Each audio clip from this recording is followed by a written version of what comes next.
നന്ദി, യേശുവേ സ്തോത്രം. ഞാൻ കോട്ടയം ആർപ്പുക്കരയിൽ നിന്ന് വരുന്നു. കൃപാസന അമ്മ വഴി യേശു തന്ന ഒരു അനുഗ്രഹത്തിന് നന്ദി പറയാൻ വേണ്ടിയാണ് ഞാനിവിടെ നിൽക്കുന്നത്. ഞാൻ ആർപ്പുക്കര കോട്ടയം KSRTC ഡിപ്പോയിലെ കണ്ടക്ടറാണ്. ഞാൻ 2023 ഒക്ടോബർ മാസമാണ് ഇവിടെ വന്ന് എൻ്റെ ഭാര്യ ഉടമ്പടി എടുത്തത്. ഈ കഴിഞ്ഞ മാർച്ച് മാസം 13-ാം തീയതി ഞാൻ ഡ്യൂട്ടി കഴിഞ്ഞ് വീട്ടിലേക്ക് പോകുന്ന വഴിക്ക് വീട്ടിലേക്ക് പോകുന്ന വഴിക്ക് കോട്ടയം KSRTC സ്റ്റാൻഡിൻ്റെ വാതിക്കൽ വെച്ച് രാത്രി 12:30 ആയപ്പോൾ ഒരു വാഹനം വന്ന് എൻ്റെ ബൈക്കിൽ ഇടിച്ച് ഞാൻ വഴിയിൽ വീണ് ബോധമില്ലാതെ കിടക്കുകയായിരുന്നു. അവിടുത്തെ എൻ്റെ 2 സഹപ്രവർത്തകരും അവിടുത്തെ ഓട്ടോറിക്ഷക്കാരും കൂടെ കൂട്ടി എന്നെ ജില്ലാ ആശുപത്രിയിൽ എത്തിച്ചു. അവരവിടുന്ന് എക്സ്റേ എടുത്ത് എനിക്കൊരു കുഴപ്പവുമില്ല എന്ന് പറഞ്ഞ് അവരെന്നെ വീട്ടിലേക്ക് പറഞ്ഞു വിട്ടു. ഞാൻ വീട്ടിൽ വന്നിട്ട് എനിക്ക് കിടക്കാനും മേലെ ഇരിക്കാനും മേലെ. പിറ്റേ ദിവസം രാവിലെ ഞാൻ വൈഫിനെയും കൂട്ടി കോട്ടയം മെഡിക്കൽ കോളേജ് ആശുപത്രിയിൽ ചെന്നു. അവരവിടെ എക്സ്റേ എടുത്ത് നോക്കിയപ്പോൾ എൻ്റെ 5 വാരിയൽ ഒടിഞ്ഞിരിക്കുന്നതും കൈയുടെ ഷോൾഡർ ഒടിഞ്ഞിരിക്കുന്നതായും കാണപ്പെട്ടു. അവരെന്നെ അവിടെ പറഞ്ഞു, ശ്വാസകോശത്തിനകത്ത് വായു കടന്നിട്ടുണ്ട്, അതുകൊണ്ട് അത് ശ്വാസകോശം തുളച്ച് വായു എടുത്ത് കളയണം എന്ന് പറഞ്ഞു. ഉടൻ തന്നെ അത് ചെയ്യണം, ഇപ്പോൾ തന്നെ ചെയ്യണമെന്ന് പറഞ്ഞു. അപ്പോൾ ഞാനും വൈഫോട് പറഞ്ഞു, എൻ്റെ മാതാവേ, എൻ്റെ ചങ്ക് തുളയ്ക്കാനുള്ള ഇടവരുത്തരുതേ മാതാവേ, ഞാനിവിടെ ഒന്ന് സാക്ഷ്യം പറഞ്ഞോളാം എന്ന് പറഞ്ഞ് ഞങ്ങൾ 2 പേരും കൂടെ എന്നെ സ്ട്രെച്ചറെ അവിടെ കൊണ്ട് കിടത്തി. 8 ദിവസം ഞാൻ അവിടെ ആശുപത്രിയിൽ കിടന്നു. ആശുപത്രിയിൽ കിടന്നിട്ട് അവർ പറഞ്ഞു, വാരിയിൽ 5 എണ്ണം പൊട്ടിയിട്ടുണ്ട്, ഭയങ്കര വേദനയായിരിക്കും, രാവിലെയും ഒരു പെയിൻ കില്ലർ 500-ൻ്റെ, വൈകുന്നേരം ഒരു പെയിൻ കില്ലർ കഴിച്ചുകൊണ്ടാണ് ഇരിക്കുന്നത്. അവർ 8 ദിവസം കഴിഞ്ഞപ്പോൾ എന്നെ ഡിസ്ചാർജ് ചെയ്ത് വീട്ടിൽ വിട്ടു. അവർ പറഞ്ഞു, ഇത് 3 മാസത്തേന് ഭയങ്കര വേദനയായിരിക്കും, അതിശക്തമായ വേദനയാവും, കിടക്കാനും ഒക്കെ പാടാണ്, പിടിച്ച് കിടത്തണം. വീട്ടിൽ വന്നു കഴിഞ്ഞപ്പോൾ 2 പേര് പിടിച്ചാണ് എന്നെ കട്ടിലേക്ക് കിടത്തുന്നത്. മൂത്രം ഒഴിക്കാനൊക്കെ പോകുന്നുണ്ടെങ്കിൽ എന്നെ 2 പേര് പിടിച്ച് എഴുന്നേൽപ്പിക്കണം.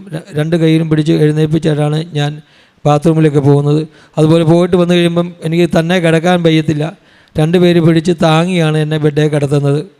അപ്പം മാർച്ച് 25-ാം തീയതി മാതാവിൻ്റെ മംഗളവാർത്ത ദിവസമായിരുന്നു. അന്ന് എൻ്റെ മൊബൈലിൽ ഒരു മെസ്സേജ് അയച്ചു, ഇന്ന് മാതാവിനോട് എന്ത് കാര്യം ചോദിച്ചാലും നിങ്ങൾക്കത് ലഭിക്കും എന്ന് പറഞ്ഞു. അത് 12 മണിക്ക് പ്രാർത്ഥിക്കണമെന്നാണ് പറഞ്ഞത്. അപ്പോൾ ഞങ്ങൾ പ്രാർത്ഥിക്കണം എന്നൊക്കെ പറഞ്ഞ് ഇരിക്കുകയായിരുന്നു. ഒരു 10 മണിയായപ്പോൾ എനിക്ക് ആഹാരം തന്നു. ഞാൻ കിടക്കാനായിട്ട് മോളും എൻ്റെ ഭാര്യയും കൂടെ എന്നെ പിടിച്ച് കട്ടിലേക്ക് കിടത്തി. ഒരു 11 മണിയായപ്പോൾ എനിക്ക് ഭയങ്കരമായിട്ട് ശ്വാസം മുട്ടൽ വന്നു. ശ്വാസം മുട്ടെന്ന് പറഞ്ഞിട്ട് എനിക്ക് ശ്വാസം എടുക്കാൻ മേല, ഒരു തരത്തിൽ എനിക്ക് ശ്വാസം മുട്ടപ്പോൾ ഞാൻ അവളെ വിളിച്ചിട്ട് പറഞ്ഞു, എനിക്ക് ശ്വാസം എടുക്കാൻ പറ്റുന്നില്ല, എനിക്ക് ഒന്നും ചെയ്യാൻ പറ്റുന്നില്ലെന്ന് പറഞ്ഞു. എൻ്റെ കണ്ണൊക്കെ വെളിയിലോട്ട് തള്ളി വരുന്നത് ഒരു മരണാവസ്ഥയിലോട്ട് എത്തുന്ന ഒരു അവസ്ഥയായി. ഞാൻ പറഞ്ഞു, ഞാനിപ്പോൾ മരിച്ചു പോകും, എനിക്ക് ശ്വാസം എടുക്കാൻ പറ്റുന്നില്ലെന്ന് പറഞ്ഞു. അവളമ്മ എൻ്റെ അമ്മയെന്ന് വിളിച്ചുകൊണ്ട് ഓടി വന്ന് കൃപാസനം തൈലം എടുത്തുകൊണ്ട് വന്ന് എൻ്റെ നെറ്റിയിൽ കുരിശ് വരയ്ക്കുകയും എൻ്റെ ദേഹത്തൊന്നും തൊടാൻ പറ്റത്തില്ല, കാരണം എന്നെ തിരുമാനും പറ്റത്തില്ല, വാരിയിൽ 5 എണ്ണം പൊട്ടിയിരിക്കുവാണ്. അതുകൊണ്ട് ദേഹത്ത് പിടിച്ചു കഴിഞ്ഞാൽ അത് അങ്ങനെ ആയതുകൊണ്ട് പിടിക്കാൻ പറ്റത്തില്ല. അതുകൊണ്ട് ഇവൾ പയ്യെ എൻ്റെ നെറ്റിയിൽ കുരിശ് വരച്ചു. എന്നിട്ട് തൈലം എടുത്ത് എൻ്റെ നെഞ്ചത്തൊക്കെ പൊട്ടി ആവി പിടിച്ചു. എന്നിട്ടൊന്നും എനിക്ക് വരുന്നില്ല. ഞാൻ പറഞ്ഞ പ്രഷർ നോക്കിയപ്പം പ്രഷർ കണ്ടമാനം കൂടി. അപ്പോൾ ഇവർ കരയാൻ തുടങ്ങി. വീട്ടിൽ അടുത്തുള്ള ചേട്ടനെയൊക്കെ വിളിച്ച് വരുത്തി. എല്ലാവരും വന്നു. ഒരു തരത്തിലും ശ്വാസം എടുക്കാൻ പറ്റുന്നില്ല, അങ്ങനെ ഇരിക്കുന്നു. പെട്ടെന്ന് കുറേ നേരം ഒരു 10-15 മിനിറ്റ് കഴിഞ്ഞപ്പോൾ എനിക്ക് ശ്വാസം എടുക്കാൻ പറ്റി, നോർമലായി. അപ്പോൾ ഞാൻ പറഞ്ഞു, ഞാനിനി കിടക്കുന്നില്ല, കിടന്നാൽ എനിക്ക് ശ്വാസം മുട്ടും, അതുകൊണ്ട് നമുക്കൊരു കാര്യം ചെയ്യാം, കസേര ഇരുന്ന് ഉറങ്ങാം എന്ന് പറഞ്ഞു. അപ്പം ഞാൻ കസേര ഇരുന്നു.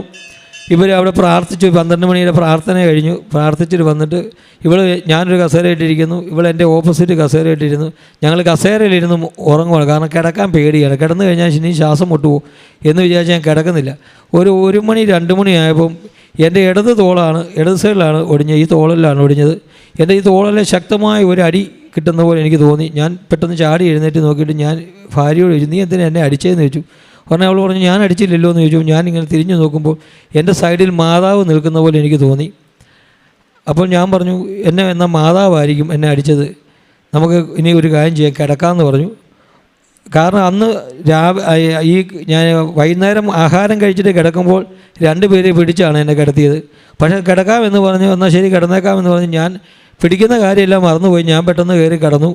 പിറ്റേ ദിവസം രാവിലെ എന്നെ ആരും പിടിക്കേണ്ട വന്നില്ല, ഞാൻ എഴുന്നേറ്റ് പോരുന്നു. അപ്പോൾ അവൾ പറഞ്ഞു, ഇന്നലെ വരെ നിങ്ങൾ രണ്ടുപേര് പിടിച്ചല്ലേ കിടത്തി എഴുന്നേൽപ്പിച്ച്, ഇപ്പോൾ നിങ്ങൾക്ക് അങ്ങനെ ഒരു കുഴപ്പമില്ലല്ലോ എന്ന് പറഞ്ഞു. ഞാൻ ഒരു കുഴപ്പമില്ല, പെയിൻ കില്ലർ കഴിക്കേണ്ട കാര്യം വന്നില്ല. എൻ്റെ വേദന രാവിലെയും വൈകിട്ടും 500 പെയിൻ കില്ലർ കഴിച്ചാണ് ഞാൻ പക്ഷേ എനിക്കൊരു വേദന പോലും പിന്നെ അനുഭവപ്പെട്ടില്ല. പെട്ടെന്ന് തന്നെ അടുത്ത വെള്ളിയാഴ്ചയാണ് എനിക്ക് ഡോക്ടറെ കാണാൻ പോകുന്നത്. അപ്പോൾ ഞാൻ ഡോക്ടറെ കാണാൻ എക്സ്റേ എടുത്തുകൊണ്ട് ചെല്ലണമെന്നാണ് ഡോക്ടർ പറഞ്ഞത്.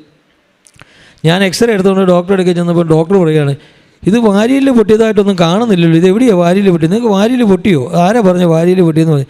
ആ ഡോക്ടർ തന്നെ പറഞ്ഞു. പിന്നെ പറഞ്ഞു, ഒരു കുഴപ്പമില്ല, നിങ്ങൾ എല്ലാ പണിയും ചെയ്തു, ഒരു കുഴപ്പമില്ലെന്ന് പറഞ്ഞു. വണ്ടി ഓടിക്കുകയോ കാർ ഓടിക്കുകയോ ബൈക്ക് ഓടിക്കുകയോ ഒക്കെ ചെയ്തോളാൻ പറഞ്ഞു. ഞാൻ പിറ്റേ ദിവസം മുതൽ കാർ ഓടിക്കാനും ബൈക്ക് ഓടിക്കാനും ഒക്കെ തുടങ്ങി. ഒരു കുഴപ്പമില്ലായിരുന്നു. അമ്മ മാതാവ് തന്ന ഈ അനുഗ്രഹത്തിന് ഞാനും എൻ്റെ കുടുംബവും 1000 നന്ദി പറയുന്നു. ഇത് ഞങ്ങളുടെ കുടുംബത്തിന് കിട്ടിയ എല്ലാ അനുഗ്രഹത്തിനും നന്ദി പറയുന്നു. വേറൊരു സാക്ഷ്യം കൂടെ പറയാനുണ്ട്. എൻ്റെ കൊച്ചു +2 പഠിച്ചുകൊണ്ടിരിക്കുകയായിരുന്നു. +1 അവൾക്ക് മാർക്ക് ഇച്ചിരി കുറവായിരുന്നു.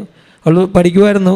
+2 ആയപ്പോഴത്തേനും പരീക്ഷയുടെ സമയമായപ്പം അവൾക്ക് ഭയങ്കര കൈവേദന വന്നു. വലത് കൈക്ക് എഴുതാൻ മേലാത്ത ഒരു അവസ്ഥ, കൈ ഭയങ്കരമായിട്ട് വേദന എടുക്കുന്നു. അവൾ പറഞ്ഞു, അമ്മ ഞാൻ എങ്ങനെ എഴുതും, ഈ എസ്സേ ഒക്കെ എഴുതി കഴിഞ്ഞാൽ വലിയ പാടാണ്, എങ്ങനെ എഴുതുന്നത്.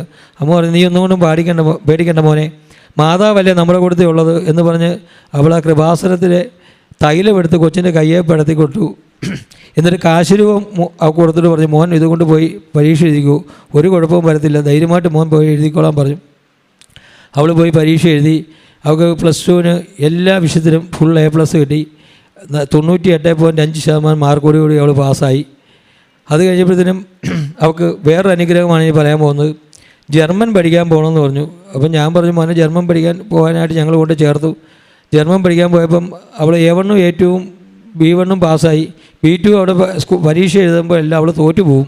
അപ്പോൾ അവൾ പറഞ്ഞു, അമ്മ എനിക്കിത് വേറെ ഭാഷയാണ്, ഇത് തോറ്റു പോവും, എനിക്കിതും കൊണ്ട് പറ്റത്തില്ല, ഇത് എനിക്ക് പഠിക്കാൻ പറ്റത്തില്ല എന്ന് പറഞ്ഞു. അപ്പം വൈഫ് പറഞ്ഞു, മോനെ ഒന്നും കൊണ്ടും പേടിക്കേണ്ട, മാതാവല്ലേ നമ്മുടെ കൂടെ ഉള്ളത്, മോൻ എന്തിനാണ് പേടിക്കുന്നത്, മാതാവ് നമ്മുടെ കൂടെ ഉള്ളപ്പോൾ നമ്മൾ എന്തിനാണ് പേടിക്കുന്നതെന്ന് പറഞ്ഞു. അപ്പോൾ ഈ ജർമ്മൻ്റെ പരീക്ഷ 4 മൊഡ്യൂളായിട്ടാണ് എഴുതേണ്ടത്. ഞങ്ങളത് അപ്പം എല്ലാവർക്കും കിട്ടാൻ വലിയ പാടായിരുന്നു. 2 മൊഡ്യൂൾ വീതമാണ് കിട്ടിയത്. ഞങ്ങൾക്ക് 2 മൊഡ്യൂൾ കൊച്ചിയിൽ കിട്ടി, പിന്നെ 2 മൊഡ്യൂൾ കോയമ്പത്തൂരാണ്. 4 മൊഡ്യൂൾ കോയമ്പത്തൂർ ഞങ്ങൾ എടുത്തു പരീക്ഷ എഴുതാൻ വേണ്ടി. 2 മൊഡ്യൂൾ കൊച്ചിയിൽ എഴുതിയിട്ട് തിരിച്ചു വന്നു. അപ്പോൾ അവൾ പറഞ്ഞു, ഭയങ്കര പാടായിരുന്നു അമ്മേ, ജയിക്കുമോ ഇല്ലെന്ന് പാടാ. അപ്പം അവിടെ കൃപാസനത്തിലെ കാശുരൂപോ കൊന്തയോ മാലയോ ഒന്നും അവിടെ കയറ്റത്തില്ല, എല്ലാം വെളിയിൽ വെച്ചാണ് അവിടെ പരീക്ഷ എഴുതിക്കുന്നത്. അപ്പം അവൾ പരീക്ഷ എഴുതാൻ പോയപ്പോൾ എനിക്ക് ആക്സിഡൻറ്റ് പറ്റിയിരിക്കുമായിരുന്നു. വൈഫ് ഇവിടെ ഇരുന്ന് പ്രാർത്ഥിച്ചുകൊണ്ടിരുന്നു. അവൾ പരീക്ഷ എഴുതി വന്ന് കോയമ്പത്തൂർ എഴുതാൻ പോയപ്പോഴത്തേനും അവൾ കൃപാസന അമ്മയുടെ കാശുരൂപം കൊണ്ടുപോയി. കാശുരൂപമായിട്ടാണ് അവൾ പരീക്ഷ എഴുതാൻ പോയത്. അപ്പം കൊച്ചിയിലെ റിസൾട്ട് വന്നപ്പം അവൾ 2 മൊഡ്യൂൾ പാസ്സായി, 2 പാസ്സായിട്ടുണ്ട്. അപ്പോൾ ഇനി ബാക്കി 2 കൂടെ പാസ്സാകണം, എന്നാലേ പോകാൻ പറ്റുള്ളൂ. അപ്പം കോയമ്പത്തൂർ മൊഡ്യൂൾ വരാനായിട്ട് 30 ദിവസം കഴിയുമ്പോൾ വരുമെന്നാണ് പറഞ്ഞത്. പക്ഷേ അത് വന്നില്ല, അത് താമസിച്ചുകൊണ്ടിരുന്നു. അപ്പോൾ ഇവൾ പറഞ്ഞു, അയ്യോ അത് പരീക്ഷയെല്ലാം തോറ്റുകൊണ്ടായിരിക്കും വരാൻ താമസമെന്ന് പറഞ്ഞ് അവൾക്ക് ഭയങ്കര ടെൻഷനായി. അപ്പോൾ ഞങ്ങൾ പറഞ്ഞു, മോനെ ഒന്നും പേടിക്കേണ്ട, മാതാവല്ലേ നമ്മുടെ കൂടെ ഉള്ളത്, ഇത് 4 മോന് പാസ്സാകാൻ പ്രവർത്തിച്ചു. കോയമ്പത്തൂർ റിസൾട്ട് വന്നപ്പം അവൾ 4 മൊഡ്യൂളും നല്ല മാർക്കോടുകൂടി പാസ്സായി. അങ്ങനെ എഴുതിയ 4 മതി, പക്ഷേ 6 അവൾ പാസ്സായി. ഈ അനുഗ്രഹത്തിന് മാതാവിനും ഈശോയ്ക്കും 1000 നന്ദി പറയാൻ വേണ്ടിയാണ് ഞാനും എൻ്റെ വൈഫ് ഇവിടെ നിൽക്കുന്നത്. ഞാൻ എല്ലാ മാസവും 3 കെട്ട് പത്രം ഹോസ്പിറ്റലുകളിലും ബസ് സ്റ്റാൻഡിലും എല്ലാം കൊടുത്തു 3 കെട്ട് പത്രം കൊടുക്കാറുണ്ട്. പിന്നെ ഒരു സാധു കുടുംബത്തിന് എല്ലാ മാസവും ഞാൻ എന്നാലാവുന്ന വിധത്തിൽ സാധനങ്ങളെല്ലാം വാങ്ങിച്ചു കൊണ്ടുവന്ന് ആ വീട്ടിലെത്തിക്കാറുണ്ട്. എല്ലാ ദിവസവും തന്നെ വിശുദ്ധ കുർബാന കാണാൻ പോകാറുണ്ട്. പിന്നെ മകളെ ഞാൻ 10 വർഷമായിട്ട് ലോഗോസിന് പഠിപ്പിച്ചു. എല്ലാ വർഷവും തന്നെ അവൾ ബൈബിൾ ക്വിസിന് ഫസ്റ്റ് വാങ്ങിച്ച്. എനിക്ക് അമ്മയുടെ അനുഗ്രഹത്താൽ എനിക്ക് ഒത്തിരി അനുഗ്രഹങ്ങൾ മക്കളിലൂടെ കിട്ടിയിട്ടുണ്ട്. പിന്നെ ഞാനും എൻ്റെ കൊച്ചുമാണ് പോകുന്നത് എല്ലാ ദിവസവും പള്ളിയിൽ. മഴയായത് കാരണം ഇപ്പം പോക്ക് നടക്കുന്നില്ല.